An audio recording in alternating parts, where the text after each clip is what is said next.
Alors, pour ceux qui viennent régulièrement, vous le savez, on a recommencé à faire le livre de Ruth qu'on avait arrêté pendant un certain temps. Et la semaine passée, on a parlé d'un sujet qui était le droit de rachat, ou en d'autres mots, le rédempteur, puisque droit de rachat et rédemption dans la Bible est le même mot. Et aujourd'hui, je vais vous parler d'autre chose, un autre point de loi qui est important dans le livre de Ruth et qui concerne l'héritage. Alors, on peut mettre au tableau le premier texte.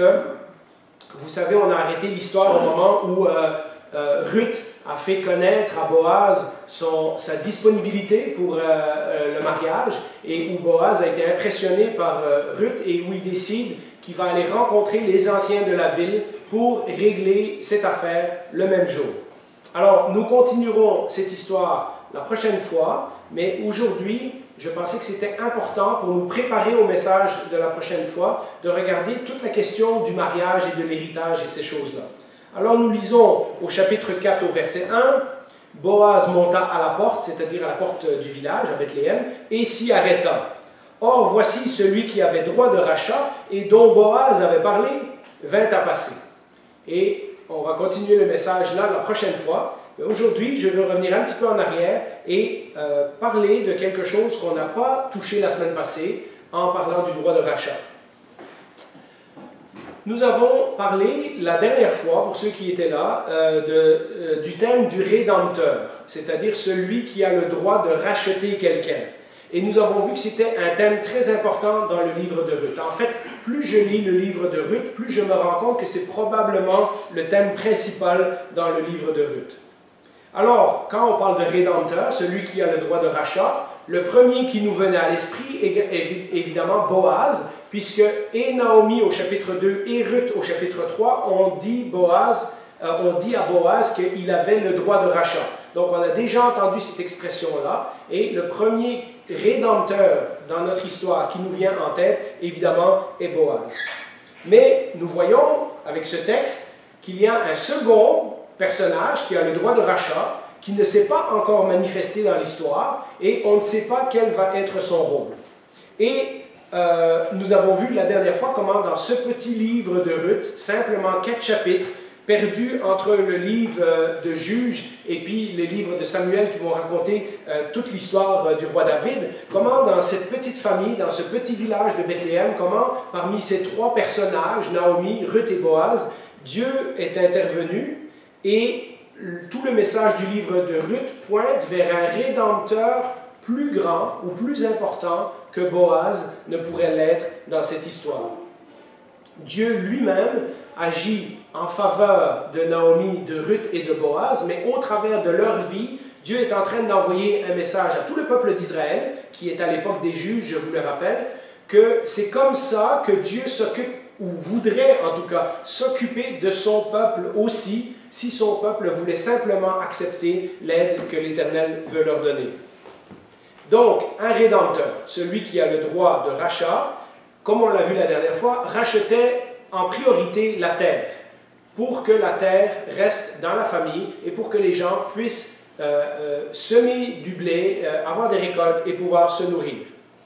Il pouvait, lorsqu'on lit Lévitique 25, ça c'était votre devoir de la semaine passée, je ne sais pas si vous l'avez lu, mais je vous le redis, donc Lévitique 25 c'est sur le droit de rachat, il pouvait également racheter quelqu'un qui était tombé en esclavage. Parce que parfois, lorsqu'on avait des grandes dettes, on se mettait comme serviteur ou comme esclave au service de quelqu'un d'autre.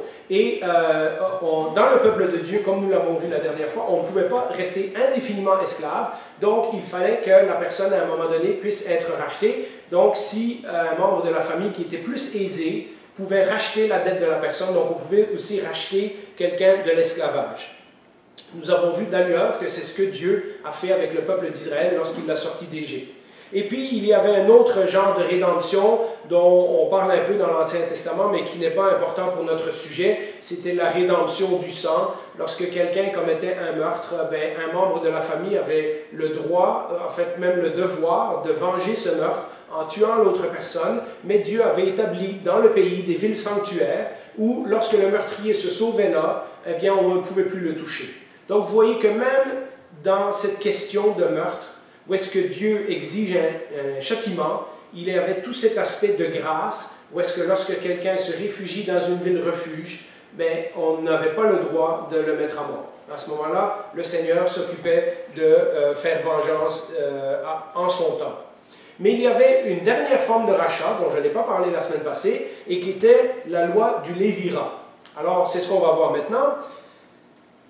À la loi sur le rachat de la propriété, il y a une seconde loi qui est associée dans le livre de Ruth, c'est celle du lévirat. Et ça, c'est une forme de rachat qui incluait la veuve dont le mari était mort sans laisser d'enfant. Et nous savons depuis le début que c'est le cas de Naomi et que c'est le cas de Ruth.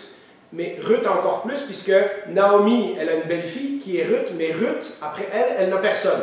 Et les veuves également. Et donc, la loi du lévirat, c'était cette loi, je ne sais pas si vous vous rappelez dans Matthieu 22, à un moment donné, les Sadducéens essayent de faire un piège à Jésus. Et ils racontent cette histoire fictive en disant, il y avait un gars parmi nous qui est mort et sa femme n'avait pas d'enfant. Donc le frère a marié la veuve, mais il n'a pas eu d'enfant non plus. Et comme ça, jusqu'à 7 frères, et tous les frères sont morts. Et puis ils disent à Jésus, quand ils vont être au ciel, ça va être la femme de qui? Et Jésus sait qu'ils veulent les piéger. Et donc, vous lirez cette histoire si ça vous intéresse. Mais ça, c'était la loi du lévirat.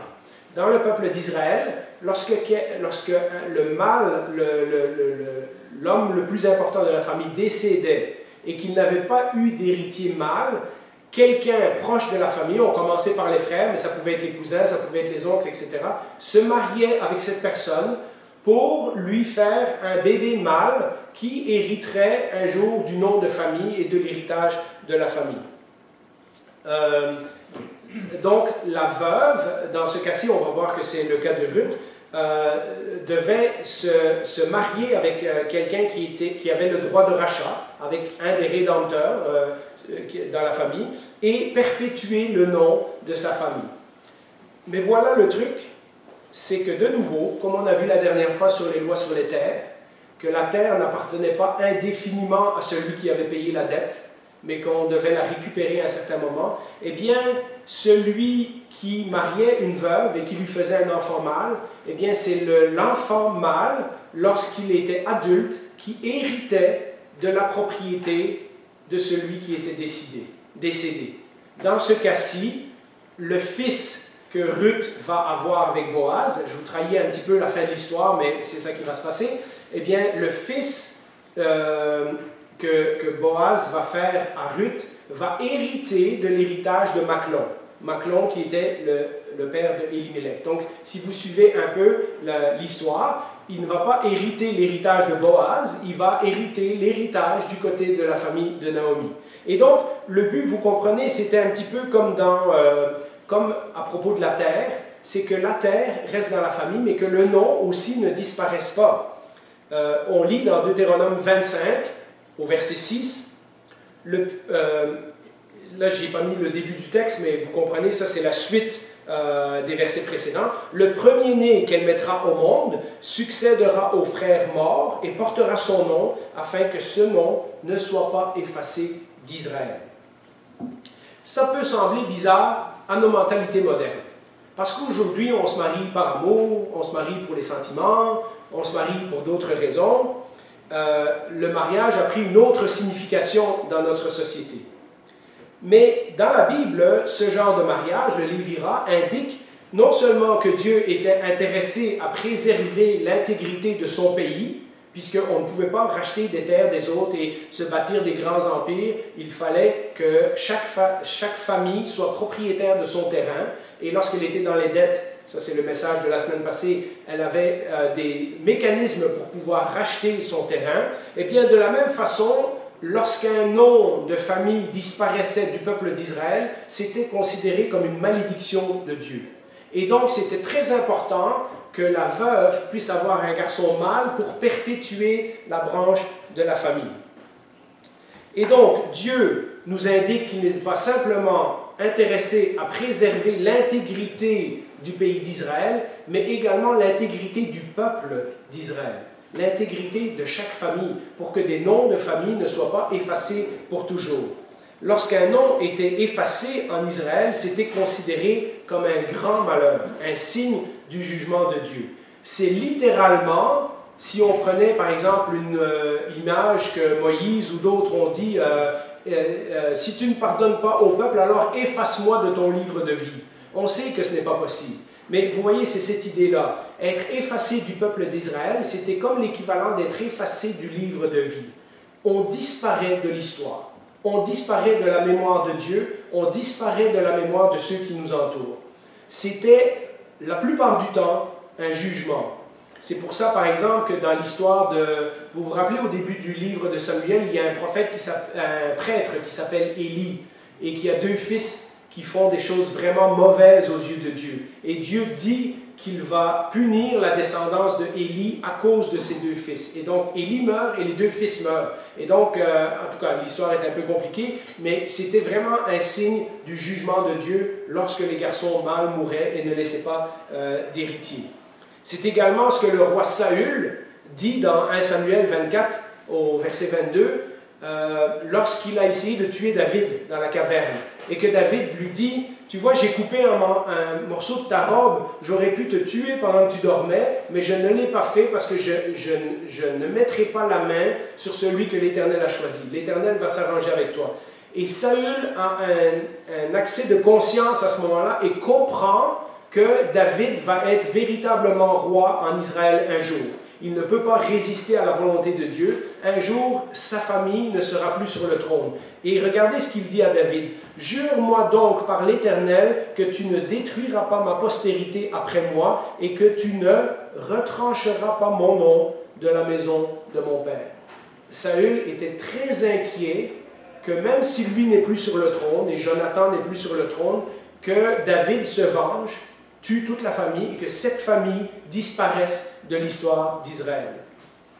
À l'inverse, quand le fils premier-né d'un mariage de Lévira, comme je viens d'expliquer, était né, eh bien ce premier fils héritait de la terre de son aïeul. Et ça signifiait que la bénédiction de Dieu se poursuivait dans cette famille-là. Vous voyez, on peut... Je ne veux pas aller trop loin là-dedans parce que le livre de Ruth nous parle beaucoup de la grâce de Dieu. Mais ce qu'on sait, c'est que le livre de Ruth commence par un jugement, la famine. Ensuite de ça, c'est la mort d'Élimélec qui est allé dans le pays de Moab. Ensuite, ces garçons marient des filles de Moab et ces 2 garçons meurent également. Et donc, on a l'impression en lisant le premier chapitre de Ruth que cette famille est sous le châtiment de Dieu. Ce qu'on ne sait pas, c'est que, et qu'on a découvert au fur et à mesure des semaines qu'on a vu le livre de Ruth, c'est que Dieu va faire passer son plan par Ruth et Boaz plutôt que par les enfants de Naomi, mais Dieu a un plan pour cette famille. Et donc, vous voyez, lorsque Naomi va finalement avoir un petit-fils et qu'il va hériter de la terre d'Élimélec qui aurait dû aller à Maclon, et les 2 sont morts, donc maintenant ça va aller au petit-fils, eh bien c'est un signe que Dieu n'a pas arrêté sa bénédiction pour la famille de Naomi. Et c'est pour ça que Naomi, dans toute cette histoire-là, est tellement excitée à l'idée que Boaz, qui a le droit de rachat, va peut-être intervenir en faveur de sa famille. On a vu que là, il y a un personnage qui a la priorité, qui passe avant Boaz. On va voir la semaine prochaine quelle va être la décision de ce personnage, mais pour le moment, on va s'en tenir là. Eh bien, c'est à cette loi du Lévira que Ruth fait appel lorsqu'elle va voir Boaz pendant la nuit et qu'elle lui dit, dans Ruth chapitre 3, verset 9, « Je suis Ruth, ta servante, étends ton aile sur ta servante, car tu as le droit de rachat. » Elle ne parle pas du terrain, là. Elle parle de se donner comme épouse à Boaz. Donc, elle lie la propriété de la terre à l'héritage. Elle veut se marier avec Boaz pour que Boaz puisse faire une descendance à la famille de Naomi. Certains commentateurs que je lisais ont pensé que Ruth avait extrapolé, avait mis les 2 lois ensemble. Mais vous voyez, en le présentant comme avec la loi de rachat, on voit que tout ça s'est lié ensemble. D'ailleurs, la réaction positive de Boaz qui dit « Wow, je ne pensais pas que tu étais une femme aussi noble que ça. » Et la fin du chapitre 4 va nous montrer que c'est vraiment comme ça qu'il faut comprendre le texte. Ruth a pris la bonne décision, une décision qui n'était pas la meilleure nécessairement pour elle, mais qui était la meilleure pour l'héritage de Naomi, de Elimelech, de Machlon et Kiljon. Ce n'est pas, en d'autres mots, une façon pour elle de se caser, de se trouver un mari un mari riche en plus de ça, puisqu'on sait que Boaz avait des serviteurs et des terrains. Ce n'est pas une façon pour elle de satisfaire à ses propres besoins ou à sa propre sécurité ou à son propre futur. Au contraire, c'est son désir de poursuivre la lignée de Machlon, puisque en étant mariée avec Machlon, elle n'a pas eu d'enfant, et maintenant elle espère que Boaz va pouvoir poursuivre cette lignée au travers d'un descendant potentiel. Et c'est pour ça que Boaz a été si impressionné par le geste de Ruth.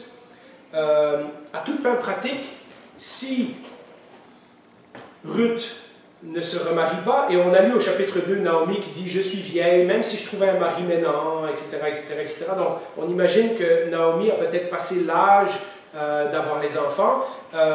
Si Naomi et Ruth n'ont pas de garçon mâle dans la famille, à toute fin pratique, c'est l'extinction de la famille d'Elimelech. Il n'y aura plus de famille avec ce nom-là à Bethléem, ni dans le peuple d'Israël, après la mort de Ruth et de Naomi. Une fois que Naomi meurt sans petit-fils, la famille disparaît, la terre disparaît, c'est comme si on était effacé du peuple de Dieu. En d'autres mots, s'il n'y a pas une sorte de résurrection, une sorte de miracle que Dieu fait dans la famille de Naomi et de Ruth maintenant, eh bien leur avenir est à toute fin pratique terminé. C'est la fin de la branche de la famille. Et Boaz comprend exactement ce que Ruth est en train de lui demander, que Ruth lui dit « Accomplis cette loi en ma faveur », mais pas juste en ma faveur, mais en faveur de Naomi, parce qu'il lui répond dans Ruth chapitre 3, verset 10, « Sois bénie de l'Éternel, ma fille, ce dernier trait, donc sa demande en mariage à Boaz, témoigne encore plus en ta faveur que le premier, car tu n'as pas recherché des jeunes gens pauvres ou riches. » Vous voyez, Boaz est en train de dire, tu aurais pu, si tu voulais te caser, chercher des gens de ton âge, des gens plus jeunes, des gens riches ou pauvres, mais tu aurais pu choisir ton propre intérêt. Mais je comprends que tu fais ça pour Naomi, pour poursuivre la lignée de Naomi, et à cause de ça, Boaz la trouve admirable. Nous voyons donc que toute cette question d'héritage, toute cette question d'hériter la terre de ses ancêtres, d'hériter le nom de ses ancêtres, etc., est extrêmement important à l'époque de l'Ancien Testament. C'est des lois que Dieu a données quand le peuple était encore dans le désert du Sinaï, avant même qu'ils prennent possession du pays promis. Dieu leur a dit, quand vous aurez le pays de Canaan en héritage, c'est comme ça que vous allez fonctionner. Et donc c'est très important pour Dieu aussi. Mais rappelez-vous, on a commencé le livre de Ruth en disant que c'était l'époque des juges. L'époque des juges, c'est pas longtemps après la conquête du pays par Josué, et pourtant, nous voyons déjà que toute la société en Israël est en train de dégringoler. Personne ne respecte les lois, chacun fait ce qui semble bon à ses propres yeux.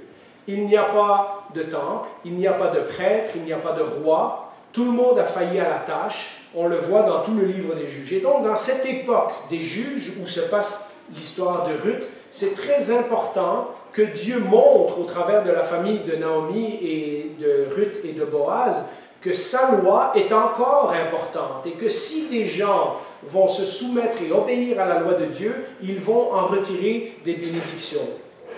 Déjà, le peuple a négligé la loi de Dieu et le simple fait, de nouveau, je vous trahis un punch de la semaine prochaine, mais le simple fait que l'autre personne qui a la priorité sur Boaz ne s'est pas encore manifestée, alors que ça fait depuis le début de la récolte jusqu'à la fin de la récolte, donc ça fait plusieurs mois que Ruth et Naomi sont revenus à Bethléem.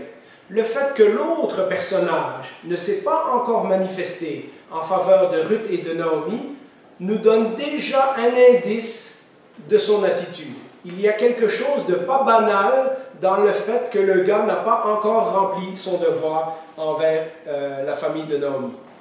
Alors, quel est le but de Dieu dans toutes ces lois?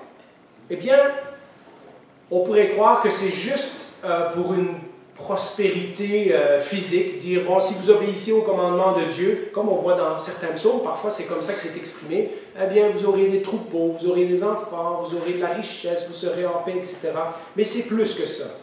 Quand Dieu avait sauvé son peuple d'Israël, déjà dans Exode chapitre 6, verset 7, donc tout de suite après la sortie d'Égypte, Dieu dit à son peuple, je vous prendrai pour mon peuple. Donc, pas juste je vais vous donner un pays, puis vous ferez ce que vous voulez avec. Je vais vous prendre comme peuple, vous allez m'appartenir. Je serai votre Dieu et vous saurez que c'est moi, l'Éternel, votre Dieu, qui vous a affranchi des travaux dont vous chargent les Égyptiens. Donc, Dieu a annoncé dès la sortie d'Égypte qu'il n'avait pas simplement sauvé Israël pour leurs beaux yeux ou pour leurs bonnes œuvres, qu'il n'avait pas simplement sauvé Israël pour les mettre dans un pays et puis les laisser se débrouiller tout seuls. Le but de Dieu, le but pourquoi il a racheté ce peuple de l'esclavage, c'est pour se faire un peuple spécial qui lui appartienne. Ceux qui suivent l'étude de Pierre, vous savez, on en a parlé. C'est des allusions à cet épisode de l'Ancien Testament. C'est pour ça que Dieu parle d'Israël comme son premier-né. Il parle d'Israël comme son fils premier-né. Dans Exode 4, 22, je ne l'ai pas mis au tableau, mais ainsi parle l'Éternel, Israël est mon fils, mon premier-né. Ça, c'est ce que Moïse doit dire à Pharaon. Et comme un père qui aime ses enfants et qui veut leur laisser éventuellement un héritage, eh bien Dieu agit de la même façon. Il ne veut pas juste donner un pays à Israël et ne plus s'occuper d'eux. Hein? Lorsqu'on reçoit un héritage, c'est parce qu'on est un membre de la famille, parce qu'on est un héritier. On ne donne pas un héritage à des étrangers. Et donc, vous voyez que le pays promis est lié avec le fait de faire partie de la famille de Dieu. Ce qui est important pour Dieu, ce n'est pas juste de donner une terre au peuple d'Israël, mais que ce peuple lui appartienne, c'est-à-dire qu'il soit saint comme Dieu est saint, afin d'être une lumière pour les nations environnantes. On lit dans Deutéronome 15.4, le Seigneur dit clairement que c'est lui, et il y a plein de versets comme ça dans Lévitique et Deutéronome, le Seigneur dit clairement que c'est lui qui a donné ce pays aux enfants d'Israël. Toutefois, il n'y aura point d'indigents chez toi, hein, donc normalement ils devaient se soutenir les uns les autres, pas laisser quelqu'un mourir de faim, car l'Éternel te bénira dans le pays que l'Éternel ton Dieu te fera posséder en héritage. Et donc vous voyez, tout ça, ça rejoint ce qu'on disait la semaine passée, le pays appartient à Dieu, Dieu confie des bouts de terre à différentes familles, mais il veut que les familles fonctionnent selon sa loi, que les familles s'entraident, que les familles s'encouragent, que celui qui réussit mieux dans la vie rachète la dette de celui qui a raté son coup. C'est tout ça, la loi du rachat et la loi de l'héritage. Et donc, le plan de Dieu est beaucoup plus vaste que juste libérer des esclaves et de leur donner un pays. Il veut former une famille dont il va être le père. Alors, quelle est la signification de tout ça? Eh bien, donner le pays en héritage à Israël et préserver le peuple, puisque c'est ça que la loi de l'héritage et la loi du Lévira faisaient. Hein, on évitait de perdre la terre et on évitait de perdre une branche de la famille. C'était en premier un témoignage de la fidélité de Dieu à ses promesses.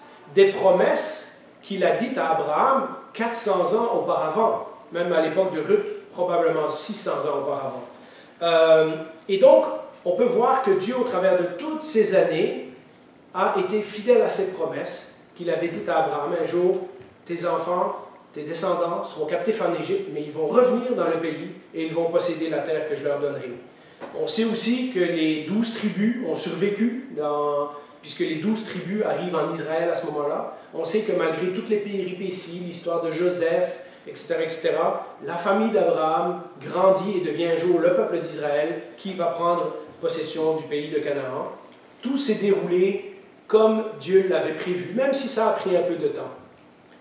Je pensais à ce verset du Nouveau Testament où le Seigneur nous dit, au travers de la bouche de Pierre, « Je bâtirai mon Église et les portes du séjour des morts ne prévaudront pas contre elle. » Quand on regarde notre société, quand on lit le journal, quand on écoute la radio, quand on voit ce qui se passe dans le monde, quand on fait un bilan des 2 années de COVID, et puis après ça les manifestations, et après ça la guerre en Ukraine, etc., on pourrait penser que Dieu n'est pas très présent ni très actif dans notre monde. Alors, La Bible nous rappelle que nous avons qu'à fixer les yeux sur son Église, qui depuis 2000 ans est encore debout, qui se réunit en partie ici à Saint-Constant, mais aujourd'hui, comme nous sommes dimanche, dans des milliers de villes dans le monde, des villes où les gens sont libres, des villes où les gens sont en guerre, des villes où les gens parlent d'autres langues que nous, des villes où il fait encore nuit maintenant et où il fera clair quand nous on va se coucher, mais partout dans le monde, l'Église de Dieu subsiste après 2000 ans, malgré toutes les tentatives de la détruire, malgré toutes les erreurs et les hérésies qu'elle a pu elle-même parfois suivre, malgré toutes les gaffes, malgré toutes nos imperfections, l'Église de Dieu, le peuple de Dieu, le nouveau peuple de Dieu, est encore debout et vivant 2000 ans après la promesse de Jésus. Et donc, si les gens au temps de Ruth trouvaient que c'était long, 600 ans à attendre depuis Abraham, bien nous, ça fait 2000 ans que nous attendons. Et Dieu est toujours fidèle. Alors, je veux vous encourager avec ces paroles. L'Église n'est toujours pas détruite. Et le fait que l'Église est encore vivante indique que Dieu s'occupe encore de nous. Dieu ne nous a pas oubliés. En plus, comme nous l'avons dit la dernière fois, la loi sur la protection de la terre, mais également la loi sur l'héritage dont on vient de parler et sur le nom de famille, etc., servait à être un témoignage aux autres nations. Vous savez qu'ailleurs, ça ne se passait pas comme ça. À Babylone ou en Égypte, si quelqu'un tombait en ruine et qu'on rachetait sa terre, eh bien, la terre nous appartenait indéfiniment. Dans notre économie aujourd'hui, ça fonctionne encore comme ça. Hein, les gens achètent des compagnies, achètent des entreprises, achètent ci, et ils en ont qui ne savent plus quoi faire avec, mais ils continuent d'acheter, parce que plus ils en ont, plus ils en veulent.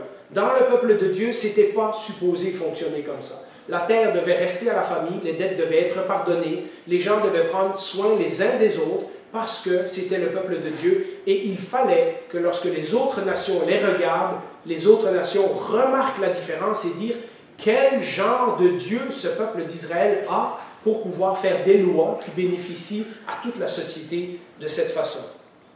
Quand on traite les autres avec respect, avec amour, avec compassion, encore aujourd'hui, cela reflète une image de notre Dieu. Cela reflète une image de notre Père. Ne nous lassons donc pas de faire le bien, comme dit le Nouveau Testament, parce qu'au jour que Dieu nous visitera, nous recevrons notre récompense. Nous pouvons porter dignement le nom de chrétien quand nous nous aimons les uns les autres, quand nous montrons au monde qu'entre nous, il y a une différence et que les gens du monde n'ont pas cette différence. Mais il y a une troisième signification, une signification à long terme qui pourrait passer inaperçue et qu'il ne faut pas négliger. Alors je vais faire un petit retour en arrière avant d'aller à la conclusion. Et ce paragraphe, je l'ai appelé un héritage futur. Salomon décrit très bien que tout ce que nous avons travaillé à gagner, que tout ce que nous avons accumulé sur cette terre est destiné un jour ou l'autre à disparaître. Regardez ce qu'il dit dans Ecclésiaste, un texte que vous connaissez peut-être, Ecclésiaste 2, versets 18 à 21.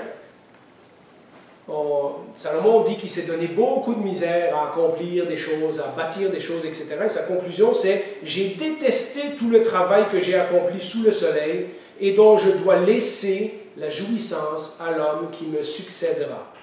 Et qui sait s'il sera sage ou fou? Pourtant, il sera maître de tout mon travail, de tout le fruit de ma sagesse sous le soleil. Cela aussi, c'est de la fumée. » Et puis au verset 21, « En effet, un homme peut travailler avec sagesse, savoir-faire et succès, et il doit laisser le produit de son travail à un homme qui ne s'est donné aucune peine pour cela. Cela aussi, c'est de la fumée, et c'est un grand malheur. » Ce que Salomon est en train de nous dire, parce que le livre de l'Ecclésiaste, il faut voir la vie lorsqu'on ne connaît pas Dieu, et puis la conclusion du livre, la vie lorsqu'on connaît Dieu. Hein, ce que Salomon est en train de nous dire, c'est qu'à vue humaine, tout ce travail qu'on se donne, la même chose pour Ruth et Naomi, les travail dans les champs, la routine de la vie de tous les jours, etc. L'histoire de l'humanité est la même à toutes les époques, même si la technologie a un peu changé. Tout ce travail qu'on se donne, toutes ces lois sur les propriétés, sur la terre, sur l'héritage, sur le mariage, sur le nom de famille, toutes ces lois sur la descendance, etc. Tout ça ça semble bien futile quand nous pensons que de toute façon, un jour, nous mourrons et nous devrons laisser tout ça à quelqu'un d'autre qui n'a pas travaillé pour le gagner. En ce sens, on pourrait dire que même les meilleures bénédictions temporaires, les meilleures bénédictions matérielles, les meilleures bénédictions que Dieu nous donne physiquement aujourd'hui dans notre vie de tous les jours, ne sont, ou même les bénédictions que Dieu pouvait donner à Israël. On a lu tantôt comment David parlait d'hériter la terre, d'hériter le pays, de vivre dans le pays, de vivre en paix, etc. Toutes ces bénédictions dont nous pouvons profiter physiquement et matériellement aujourd'hui ne sont que temporaires face à l'éternité. Parce que quand nous partons d'ici, nous ne pouvons rien emporter avec nous. Mais voilà la clé qui explique pourquoi il y a toutes ces lois et pourquoi Dieu a instruit son peuple d'agir comme ça. C'est que comme on a vu la semaine passée et comme on l'a déjà vu souvent à l'Église, ces choses pointent vers une autre réalité. Ces choses pointent vers un monde meilleur que le Seigneur est en train de préparer pour ses enfants. Le plan de Dieu, nous l'avons dit, est de renverser la malédiction de Genèse chapitre 3, de recréer quelque chose comme Éden, mais encore mieux, avec la présence de Dieu directement parmi nous. Le droit de rachat dans l'Ancien Testament, c'est ce que je disais la semaine passée, le droit de rachat dans l'Ancien Testament pointe vers ce futur où Dieu va racheter pas juste Israël, comme il l'a fait en Égypte, mais le monde entier, des gens du monde entier, au travers du sacrifice de Jésus. Eh bien, le droit, la loi sur la terre, le droit à l'héritage dont on vient de parler aujourd'hui, pointe également vers un futur que nous attendons encore aujourd'hui, celui que Dieu est en train de préparer un autre pays promis et un autre héritage qui, ceux-là, seront éternels. C'est Paul qui l'explique très bien qui dit que lorsque nous sommes rachetés, c'est-à-dire lorsque Dieu a exercé son droit de rachat envers nous, lorsque Dieu a agi comme rédempteur envers nous, nous ne sommes pas juste libérés de notre ancien esclavage, comme si Dieu avait sorti Israël simplement de l'Égypte et les avait laissés là. Nous devenons membres, tout comme le peuple d'Israël, du peuple que Dieu s'est choisi. Et ça a une conséquence légale, immédiate pour nous, que nous lisons dans Romains 8, versets 16 et 17. L'Esprit rend lui-même témoignage à notre esprit que nous sommes enfants de Dieu. Voilà la conséquence d'être libérés de notre esclavage. Nous ne sommes pas sortis du monde simplement pour être des bonnes personnes ou pour vivre bien le reste de notre vie, mais pour faire partie de la famille de Dieu. Pourquoi? Or, si nous sommes enfants, nous sommes aussi héritiers, héritiers de Dieu, et écoutez bien ça, et co-héritiers de Christ, si toutefois nous souffrons avec lui, afin de prendre aussi part à sa gloire. Vous rendez-vous compte que Dieu ne nous a pas sauvés simplement pour nous sauver de nos péchés et nous rendre une vie meilleure ici-bas, mais qu'il nous promet un héritage avec Jésus-Christ, un héritage qui est le sien, qu'il n'a pas besoin de partager, mais en faisant de nous ses enfants, en faisant de nous les membres de son peuple, en faisant de nous les membres de sa famille, il nous promet qu'il y a un héritage qui nous attend. Malgré toutes les choses que Dieu nous donne déjà ici-bas, il y a des choses plus extraordinaires qui nous attendent plus tard. Nous nous rendons bien compte, quand nous parlons de cet héritage, que ça ne peut pas vouloir dire ici sur terre.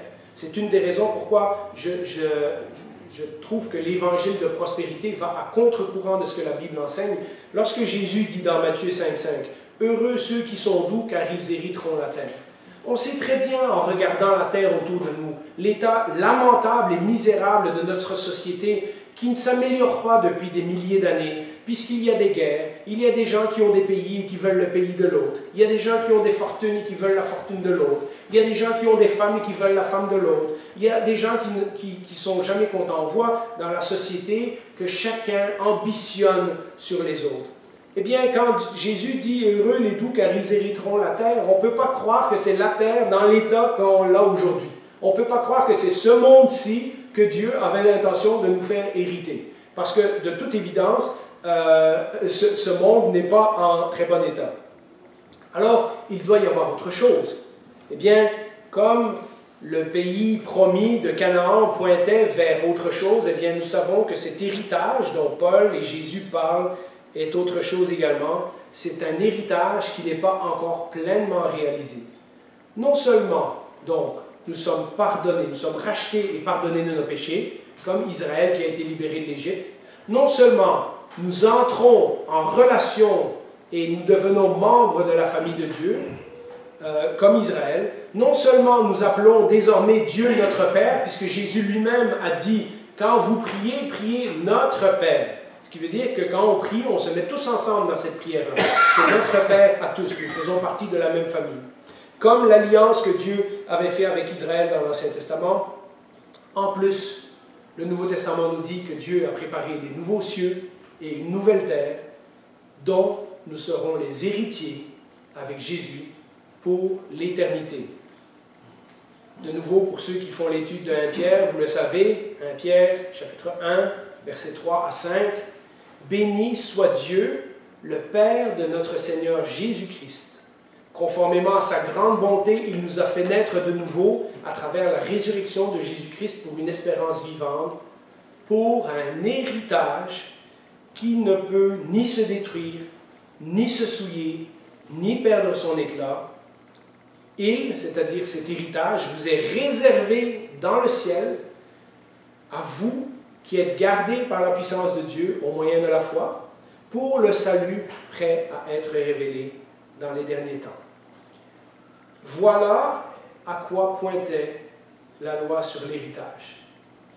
Voilà l'héritage dont les croyants de l'Ancien Testament et nous allons un jour participer. Alors la conclusion de tout ça, c'est que tout le livre de Ruth est un témoignage à l'œuvre que Dieu accomplit. Il l'accomplit en silence, mais il l'accomplit avec un plan bien précis, avec intention. Dieu sait où il s'en va.